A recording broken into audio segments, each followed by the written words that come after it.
خوشی خوشی گئے تھے، اور اب ان کی ڈیڈ باڈی آئی ہے۔ یہ کہتے ہیں کہ بتائیں کہاں پہ ہوا، کیسے ہوا۔ یہ ایک مثال ہے، اور اس طریقے سے پتہ نہیں بیچارے کتنے زخمی ہیں جو کہ چھپتے پھر رہے ہیں۔ اور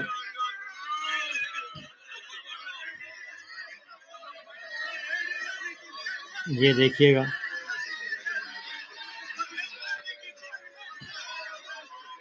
کتنے زخمی ابھی بھی وہ ہیں، بلکہ لاپتہ بھی ہیں، 100 سے زیادہ لاپتہ ہیں جن کا ابھی تک کچھ پتہ نہیں چلا، اور ان کے بارے میں بتایا بھی نہیں جا رہا، اور ہزاروں لوگ جو ہیں وہ جیلوں میں ہیں۔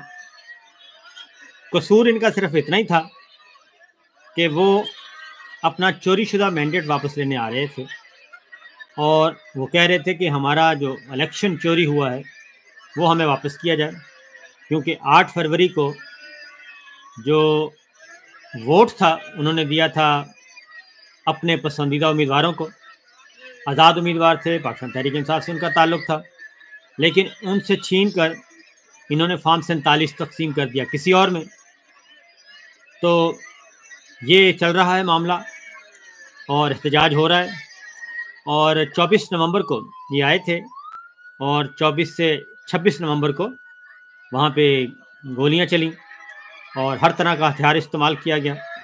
سنائپرز بٹھائے ہوئے تھے، نشانہ باز جن کو کہتے ہیں، ہائی رائز بلڈنگ میں، اور یہ اس طریقے سے ان کے ساتھ یہ سارے کا سارا ستم ہوا ہے۔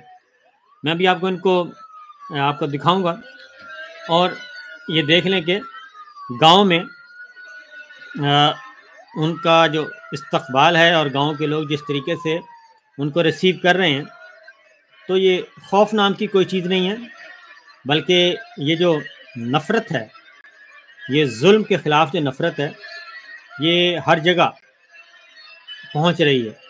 اور میرا خیال ہے کہ ان کو سوچنا چاہیے جو یہ ظلم کر رہے ہیں کہ یہ اپنے ہی شہری ہیں، یہ کسی دشمن ملک کے نہیں ہیں، اور دشمن ملک کے ہوں تو پھر بھی مانا جاتا ہے کہ جی دشمن ملک کے ہیں، دہشت گرد ہیں، دہشت پھیلا رہے تھے، اور کوئی عالمی قوانین کی خلاف ورزی کر رہے تھے۔ ایسا بھی نہیں ہے، بلکہ یہ سیدھی بالکل اسٹیٹ سادہ لوگ تھے، اور یہ آئے تھے، اور ہم نے دیکھا سینکڑوں کلومیٹر کا فاصلہ انہوں نے طے کیا، اور ایک گملہ تک نہیں ٹوٹا، کوئی گاڑی نہیں ٹوٹی۔ اور اس وقت یہ سچویشن ہے کہ ان کا، اور یہ پتہ نہیں، یہ تو ہمیں ایک ملا ہے، ایک شیئر ہوئی ہے ویڈیو، اور پتہ نہیں بیچارے کتنے نامعلوم ہوں گے، کیونکہ مطیع اللہ جان صاحب کی رپورٹ ہے کہ پمز ہاسپٹل میں، نام نہیں لیا انہوں نے کہا ایک ہاسپٹل میں، انہوں نے کہا کہ ایک ہاسپٹل میں 100 سے زیادہ زخمی لائے گئے، اور وہ سارے کے سارے گولیاں لگنے سے زخمی تھے۔ پھر حسن ایوب کی بھی ایک ٹویٹ ہے جس میں وہ کہتے ہیں کہ 100 گاڑیاں جو ہیں وہ تباہ کر دی گئیں، اور 100 سر کچل دیے گئے، وہ بھی ایک موجود ہے۔ پھر ہسپتالوں کا ریکارڈ بھی غائب کیا گیا، اور پھر اندر اور باہر رینجرز بھی تعینات کیے گئے۔ یہ سب کچھ ہوا، اور یہ سارے کے سارے مناظر ہیں۔ ابھی میں آپ کو ان کی، جب یہ زندہ تھے، جب یہ آ رہے تھے اسلام آباد کی طرف، تو وہ بھی میں آپ کو سنواتا ہوں۔ پرعزم تھے، اور عمران خان صاحب کے یہ بہت بڑے دیوانے بھی تھے، اور وہ یہ کہہ رہے تھے کہ میں تو بالکل جان کی کوئی پرواہ نہیں، ہم نے سسٹم ٹھیک کرنا ہے، ملک ٹھیک کرنا ہے، اور اپنے جو حقوق ہیں وہ حاصل کرنے ہیں، اور ان حقوق کے لیے ہم نکل رہے ہیں۔ تو یہ سچویشن ہے۔ اب میں آپ کو ذرا ان کا جب یہ زندہ تھے ان کی بھی، وہ بھی آپ کو میں سناتا ہوں جی، کیونکہ تاکہ آپ کو پتہ چل جائے کہ یہ کون سے کارکن تھے۔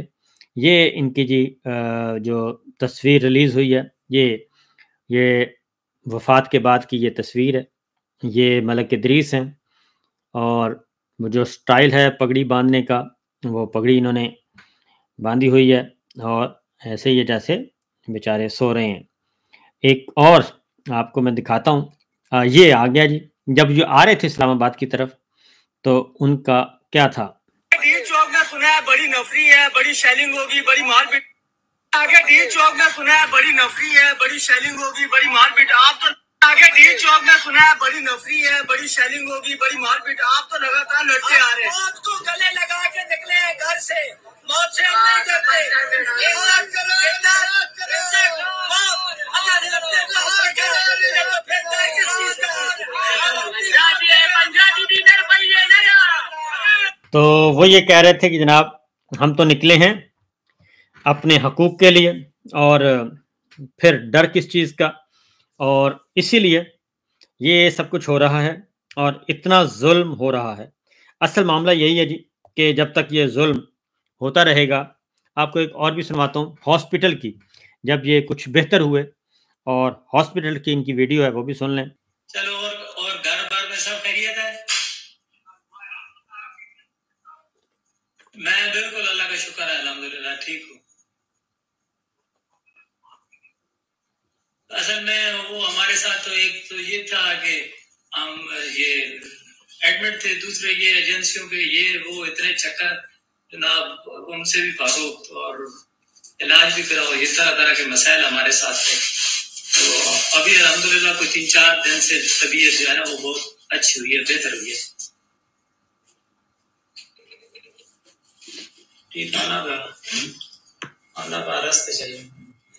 تو یہ ہے صورتحال جناب، یہ ان میں سے ایک زخمی ہے جو کہ اللہ تعالیٰ کو پیارے ہو گئے اور ایک اور شہید کا اضافہ ہو گیا۔